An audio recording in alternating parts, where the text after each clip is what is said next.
first speaker, you have 3 minutes, and please state your name, is Susan Hanson. Hi, I'm Susan Hanson.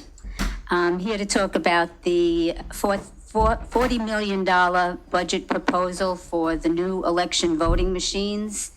I'm opposed to that particular item. We really have to start looking more seriously at this spending.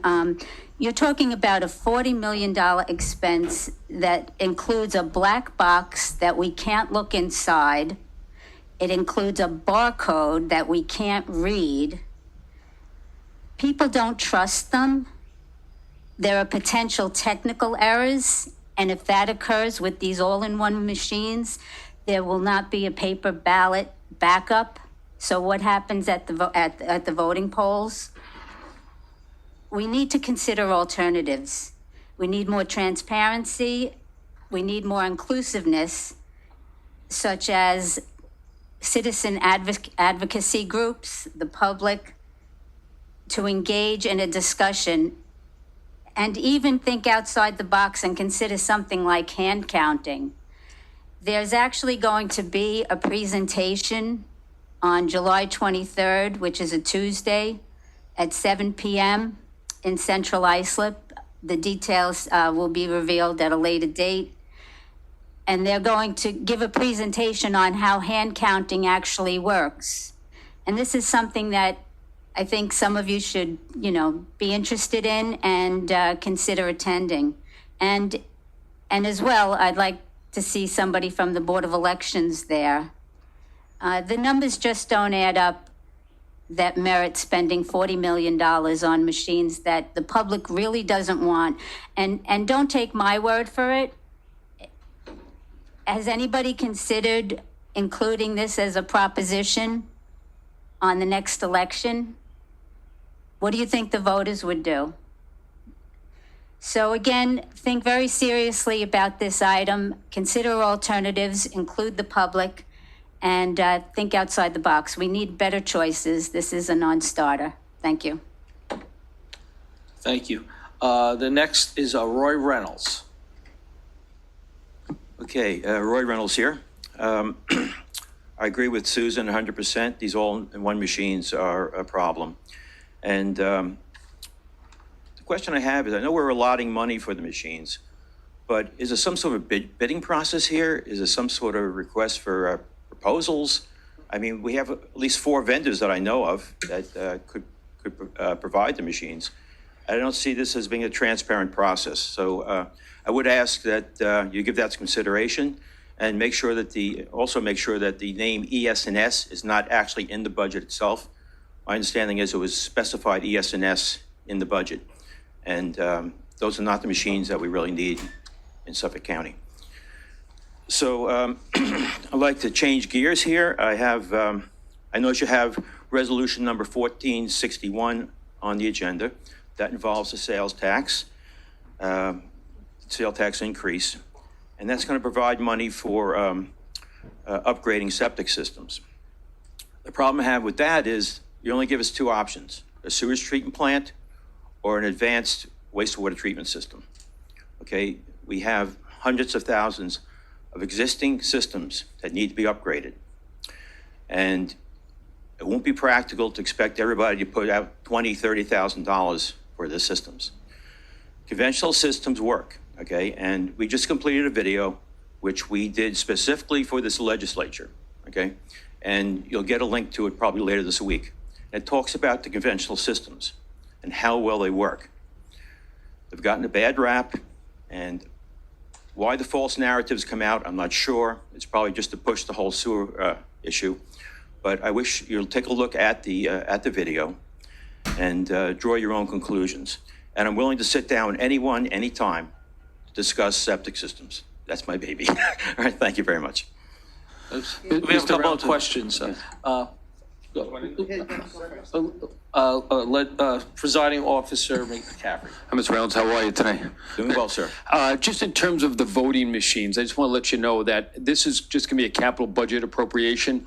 And if there was a specific name put in that budget request That was inadvertent. The only thing that we are prepared to do as a legislature is to appropriate the money so that it could probably be put out to bid and a final selection made at that time. Okay, so we are not buying those specific machines. That is not what the appropriation is. It'll be put out to bid, and we're going to have some due diligence in terms of what machines we think are appropriate. Most of the legislatures have actually gone out and seen those machines and gotten a little bit of a preview of it as well. So we are doing a due diligence, but this is just an appropriation for next year's budget. We're not buying these machines right away. There's been no decision made about which machines we are or are not buying. So there's still plenty of time to comment on it. And we have some questions as well that we actually asked based on some of the dialogue and feedback we've received from people like yourself and others. So. Okay, thank you. I have been working with some of the voter integrity groups in the city, believe it or not, and they're all opposed to the machine. And there are other machines, other really good vendors that are more appropriate for Suffolk County. Sure. So we'll be putting out an RFP, when the time comes. We're not just saying we're buying those machines. We have to go through a regular bidding procedure, and we will be looking into that. And anything you have that you want to, put forward to us, we're always happy to listen to what your thoughts are on that subject. Okay, thank you. Okay? We good? We have more questions. Legislator Kennedy. Hello, Mr. Rogers. Thank you for Good morning. coming out again. Thank you for talking about the sewers, the waste Septic systems. objects that we have. Those objects, yeah. You are absolutely correct. We do need more choices. The county executive's office will be meeting with DPW to look at another alternative. We are moving forward with additional things because in my view, you are absolutely correct. People can't afford $20 and $30 and $40,000 at this point. It's expensive. Okay. What you will see in the video is an analysis of the existing systems, the conventional systems. And the thing we would recommend is that allow upgrades to conventional standards, provided you have the population density that's required under Article 6. So 1 house per acre, you shouldn't, and you have good soil conditions, good drainage, those conditions, you should be able to upgrade your system with a conventional system because they do actually treat.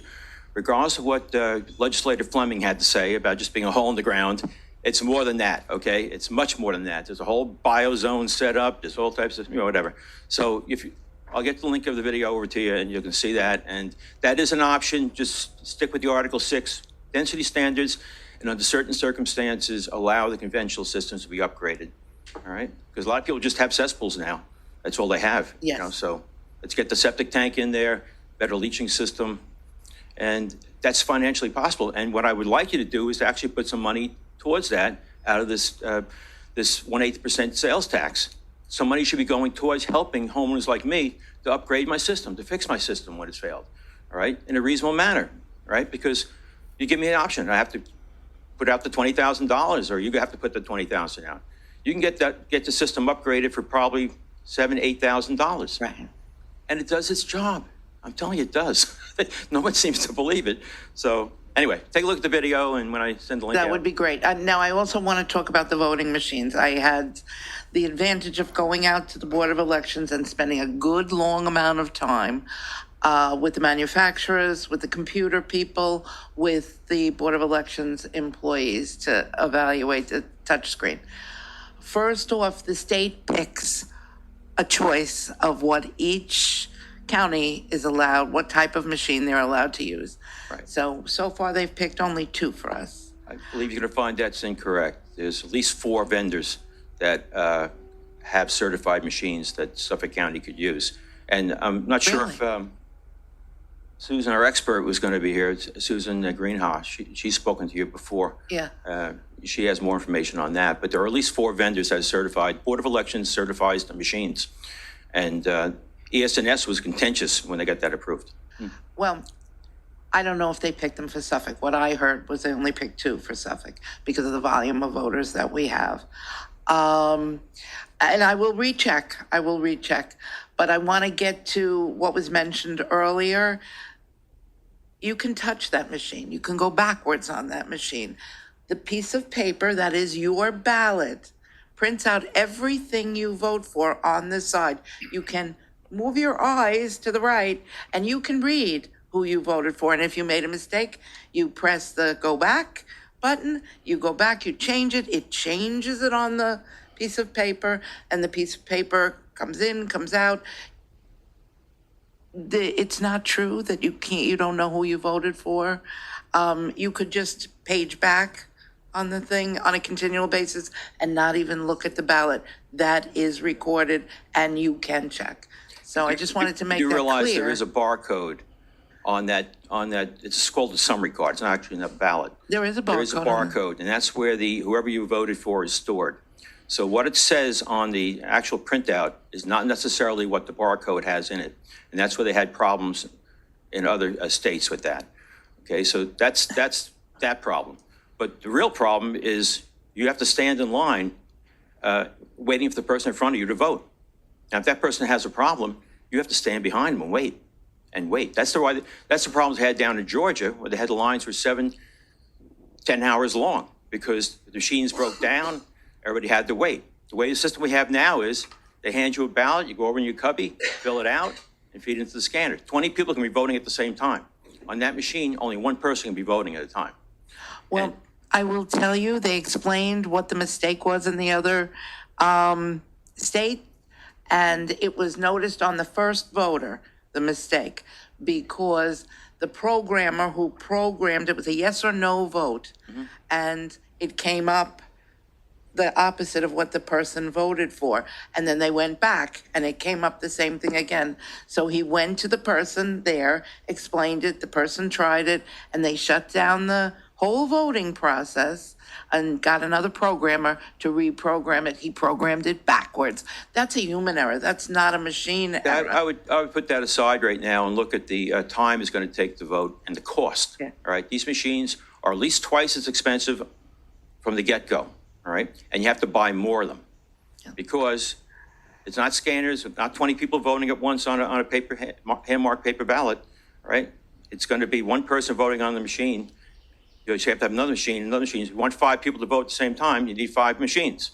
All right, we're going to have 20 people voting on the hand-marked paper ballots, and they're much less. The whole thing is much less expensive to go with the hand-marked paper ballots. And why? I'm curious. Were the other vendors there when you said you met with the manufacturer?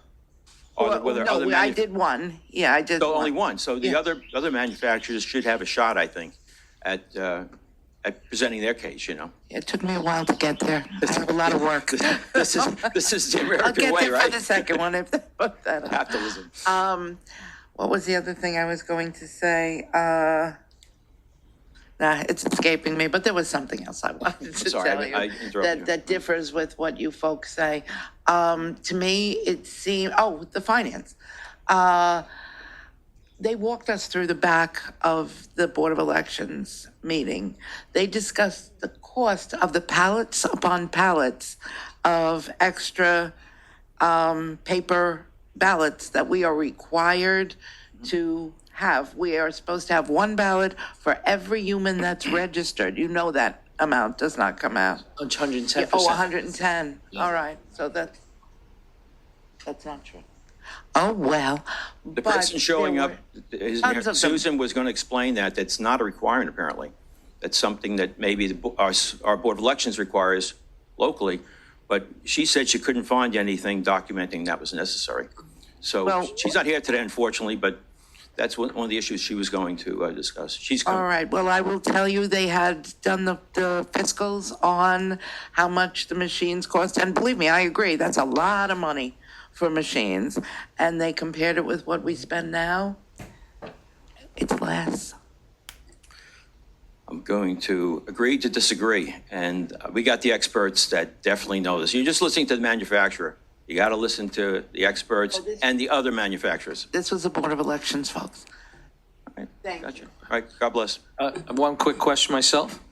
The septic systems, to convert them to upgrade them, how clean does it come compared to the IEA, such as removing nitrogen or other chemicals?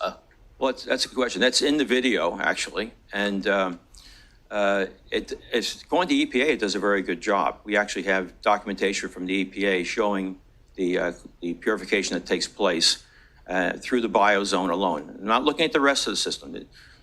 Our environment is one big system, all right? We're just talking about the septic system now. Septic tank leaching pool, and that develops a biozone on the outside. And that's where most of the purification is done, in the biozone. And so I'm not going to, you want me to go over numbers with you? I don't have the numbers with me right now. But To me, it's like within two sentences, just say, this is somewhat Let me just say what the problem is, that you have 360,000 existing septic systems in the county. The county has never sampled one of them, never sampled the effluent from any one of those systems ever. Now, how do you draw conclusions about the septic system not purifying and not being up to standards if you don't at least sample what's coming out of it? All right? So we end up having to go to other jurisdictions to get the information, other peer-reviewed journals to get the information. The Suffolk County refused to sample the existing systems. Why? Leave that open for discussion. But that's the first thing I would do, is sample the system to see what's coming out. Mm-hmm. And I'm telling you, you're going to be very surprised at what's coming out. It looks like pure drinking water when it comes out. I've actually done analysis of systems, so I know. Okay, Right? Okay. Thank you. Anybody else? Okay, thank you.